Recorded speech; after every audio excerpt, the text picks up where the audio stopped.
Në vazhdim e bashkëpunimit mes handbollit Shkodran dhe atij kosovar, ekipi veteranëve të Vllaznisë ishte i ftuar në edicionin e 3 të turneut ndërkombëtar në ndërim të ish-drejtuesit të handbollit të Ferizajt, Ahmet Hyseni Petrova, aktivitet në cilin konkuruan 4 ekipe: klubi handbollit Kastrioti, veteranët e Ferizajt, klubi handbollit Vjosa, veteran Shtime, klubi veteranëve Drenica dhe ai veteranëve të Vllaznisë. Ndeshjet e zhvilluara në Pallatin e Sportit Bill Clinton në Ferizaj sollën emocione edhe për të pranishmit, mes të cilëve edhe familjar të personazhit të aktivitetit. Në 2 ndeshjet zhvilluara, Vllaznia mundi ekipin e veteranëve të Vjosës së Shtimës në Kosovë me rezultatin 12-10, ndërkohë që ndeshjen tjetër ndaj ekipit të veteranëve të Drenicës e humbi me 1 gol diferencë, 20-19.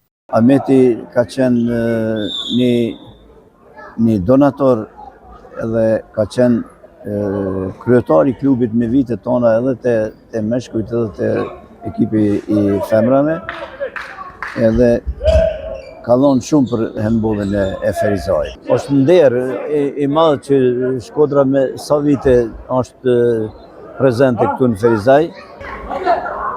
Prania e Shkodrës neve na nderon me vite të tëra, jo vetëm në këto 3 turnerët e fundit, po edhe përpara Shkodra ka qenë prezente, edhe po edhe na kemi qenë prezent në Shkodra. Ne jemi shumë të vlerësuar për ftesën që na bëhet.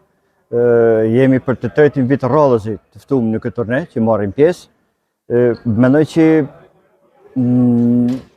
pritshmëritë të familjarëve pa organizatorëve të këtij turneu ja rritin qëllimit, pa përkujtunin me respekt dhe me nderim dhe me një numër të konsiderueshëm ish sportistash, figurën e Baçës Ahmet. Gjithmonë ne jemi të mirëpritur në Kosovë.